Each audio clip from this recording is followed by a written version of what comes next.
देश के पूर्व आरबीआई गवर्नर, देश के पूर्व वित्त मंत्री और देश के पूर्व प्रधानमंत्री डॉक्टर मनमोहन सिंह अब हमारे बीच नहीं रहे। तो ऊपर वाले से आप लोग दुआ करिए कि इनकी आत्मा को शांति मिले और इनके परिवार को इस दुख की घड़ी में सहन शक्ति दे। और इन्हें नेहरू गांधी परिवार का काफी नजदीक माना जाता है। इंदिरा गांधी की बात कर लीजिए, राजीव गांधी की बात कर लीजिए, सोनिया गांधी की बात कर लीजिए, राहुल गांधी की बात कर लीजिए, प्रियंका गांधी की बात कर लीजिए। तो इनके बारे में एक सामान्य जानकारी देख लेते हैं। देखिए, इनका परिवार है, ये हमारा प्यारा भारत है, देख रहे हैं आप लोग। तो मनमोहन सिंह लगातार 2 बार भारत के प्रधानमंत्री रहे हैं और उनकी व्यक्तिगत छवि काफी साफ सुथरी रही है। भारत में आर्थिक सुधारों का श्रेय भी उन्हें दिया जाता है, फिर चाहे उनका 2004 से 2014 का प्रधानमंत्री का कार्यालय हो, कार्यकाल हो, या फिर उससे पूर्व वित्त मंत्री के रूप में उनका कामकाज हो। मनमोहन सिंह के नाम एक और उपलब्धि दर्ज है। वह जवाहरलाल नेहरू के बाद पहले भारतीय थे जो लगातार दूसरी बार प्रधानमंत्री बने। मनमोहन सिंह ने 1984 में सिख दंगों के लिए संसद में माफी मांगी थी। 1984 में हुए सिख दंगों में लगभग 3000 लोग मारे गए थे। अब तो नरेंद्र मोदी जी तीसरी बार प्रधानमंत्री बन गए, ये भी याद रखें। मनमोहन सिंह का प्रधानमंत्री के रूप में दूसरा कार्यकाल खासा चर्चित रहा। इस दौरान भ्रष्टाचार के कई मामले भी सामने आए। कई लोगों को का मानना है कि इन घोटालों की वजह से ही 2014 के आम चुनाव में कांग्रेस को हार का सामना करना पड़ा। पंजाब में इनका जन्म हुआ था। कैम्ब्रिज से मास्टर्स की पढ़ाई की। मनमोहन सिंह का जन्म 26 सितंबर, ये आप देखेंगे, सितंबर 1932 को अविभाजित भारत के पंजाब प्रांत में हुआ था। यह हिस्सा अब पाकिस्तान में पड़ता है। ये 1947 तक क्या है कि पाकिस्तान पूरा भारत का हिस्सा हुआ करता था। देखिए, लद्दाख, जम्मू कश्मीर, पंजाब, राजस्थान, गुजरात, 5 राज्यों की सीमा लगती है हमारी इससे। तो पंजाब यूनिवर्सिटी से पढ़ाई करने के बाद उन्होंने कैम्ब्रिज विश्वविद्यालय से मास्टर्स किया, ऑक्सफोर्ड से डी.फिल किया। मनमोहन सिंह की बेटी दमन सिंह ने अपनी किताब में लिखा कि कैम्ब्रिज में पढ़ाई के दौरान उन्हें आर्थिक तंगी से गुजरना पड़ा। दमन सिंह ने लिखा कि उनकी ट्यूशन और रहने का खर्च सालाना लगभग 600 पाउंड था। पंजाब यूनिवर्सिटी की स्कॉलरशिप से उन्हें करीब 160 पाउंड मिलते थे।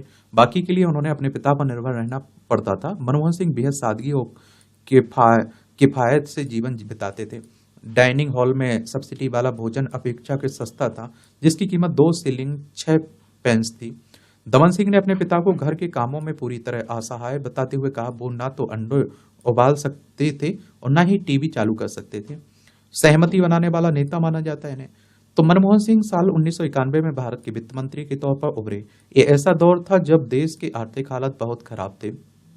उनकी अप्रत्याशित नियुक्ति ने उनके लंबे और सफल करियर को नई ऊंचाई दी। उन्होंने एक शिक्षाविद, नौकरशाह के रूप में तो काम किया ही, सरकार के आर्थिक सलाहकार के रूप में भी योगदान दिया। भारतीय रिजर्व बैंक के गवर्नर भी रहे। देखिए, आरबीआई हमारी केंद्रीय बैंक है, बैंकों का बैंक भी कहते हैं। 1 अप्रैल 1935 में स्थापना हुई थी। मुंबई, महाराष्ट्र में इसका हेडक्वार्टर देखने को मिल जाएगा। वित्त मंत्री के रूप में अपने पहले भाषण में उन्होंने विक्टर ह्यूगो का हवाला देते हुए कहा कि इस दुनिया में कोई ताकत उस विचार को नहीं रोक सकती जिसका समय आ गया। ये भाषण उनके महत्वाकांक्षी और अभूतपूर्व आर्थिक सुधार कार्यक्रम की शुरुआत थी। उन्होंने टैक्स में कटौती की, रुपए का अवमूल्यन किया, सरकारी कंपनियों का निजीकरण किया और विदेशी निवेश को बढ़ावा दिया। इससे अर्थव्यवस्था में सुधार हुआ, उद्योग तेजी से बढ़ रही महंगाई पर काबू पाया गया और 1990 के दशक में विकास दर लगातार ऊंची बनी रही। एक्सीडेंटल पीएम मनमोहन सिंह को बहुत अच्छी तरह से पता था कि उनका राजनीतिक जनाधार नहीं है, और आप देखते हैं कि कहते हैं कि नेहरू गांधी परिवार के एहसान पर एक तरह से प्रधानमंत्री बने हुए थे। तो कहा जाता है कि इनके जो फैसले होते थे वो सोनिया गांधी लेती थी, राहुल गांधी लेते थे, उसके बाद ही कुछ कर पाते थे। उन्होंने कहा था, राजनेता बनना अच्छी बात है, लेकिन लोकतंत्र में राजनेता बनने के लिए आपको पहले चुनाव जीतना पड़ता है। लेकिन जब उन्होंने 1999 में लोकसभा का चुनाव जीतने की कोशिश की तो निराशा हाथ लगी, और हालांकि कांग्रेस ने उन्हें राज्यसभा में भेज दिया। 2004 में भी ऐसा ही हुआ। तत्कालीन कांग्रेस अध्यक्ष सोनिया गांधी के प्रधानमंत्री बनने से इनकार करने पर मनमोहन सिंह पीएम बने। देखिए, प्रधानमंत्री आपको बनना है तो राज्यसभा, लोकसभा का सदस्य आपको बनना होता है, ये बात याद रखिए। राज्यसभा का सदस्य बनने के लिए आपकी उम्र कम से कम 30 साल होनी चाहिए और लोकसभा का उम्मीदवार बनने के लिए कम से कम 25 साल होनी चाहिए। लोकसभा सदस्य का चुनाव डायरेक्ट जनता मतदाताओं के द्वारा होता है। राज्यसभा सदस्यों का चुनाव विधायकों के द्वारा होता है। 12 सदस्यों को राष्ट्रपति साहब मनोनीत करते हैं।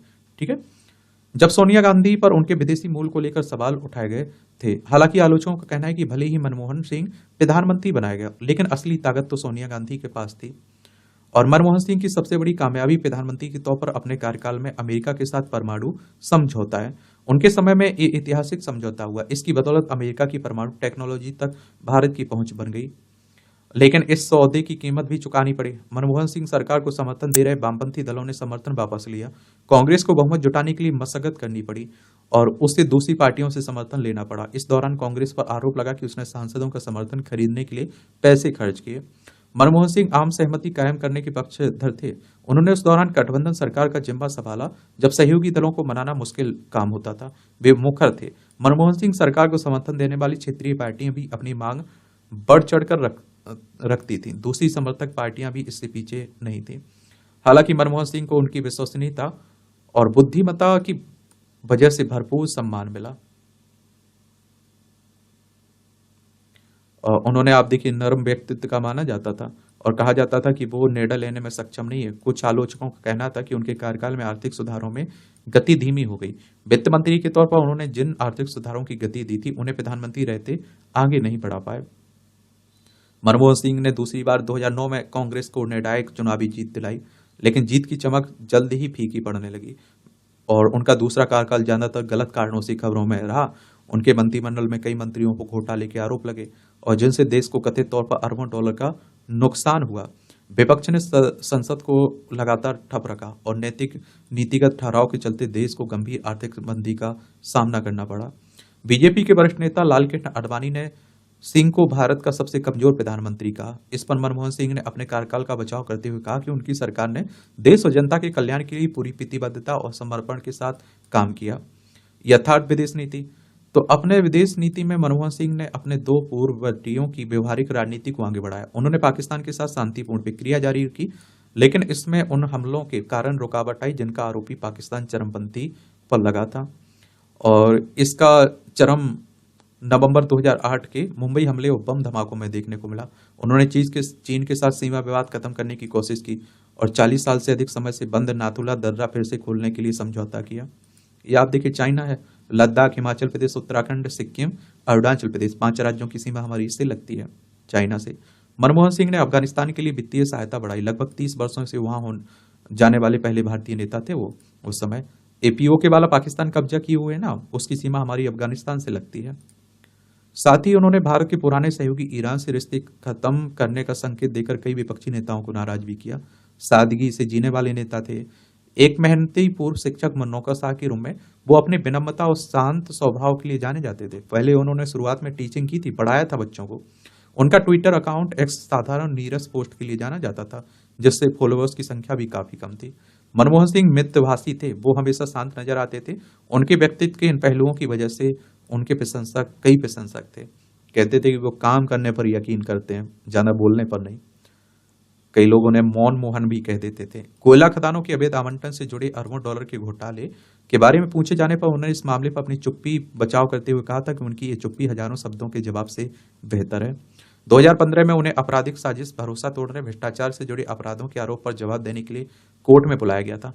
इस दौरान परेशान मनमोहन सिंह ने संवाददाताओं में कहा था वो जांच के लिए पूरी तरह से तैयार हैं, सच की जीत होगी। प्रधानमंत्री का अपना कार्यकाल खत्म करने के बाद बढ़ती उम्र के बाद वह कांग्रेस के वरिष्ठ नेता के तौर पर विपक्ष की राजनीति में सक्रिय रहे। अगस्त 2020 में उन्होंने बीबीसी को दिए इंटरव्यू में कहा था कि कोविड महामारी से अर्थव्यवस्था को बहुत पहुंचे नुकसान की भरपाई के लिए भारत को 3 कदम तुरंत उठाने चाहिए। इस महामारी ने भारत की अर्थव्यवस्था को झकझोर कर रख दिया। उन्होंने कहा था कि सरकार को लोगों को कैश देना चाहिए, साथ ही कारोबारियों को पूंजी मुहैया करानी चाहिए और वित्तीय सेक्टर की दिक्कतों को दूर करना चाहिए।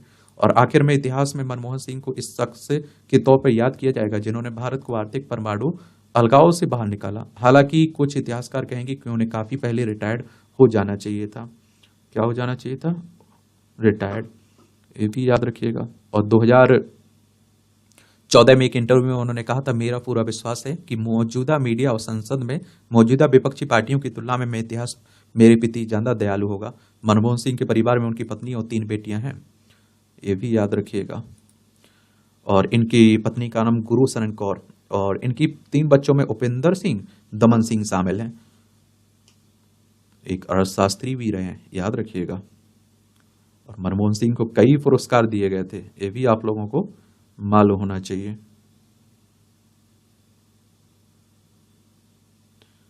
विश्व पदक विद्यालय, ये भी इन्हें आप देखते हैं। जवाहर नेहरू जन्म शताब्दी पुरस्कार भी दिया गया था उन्हें।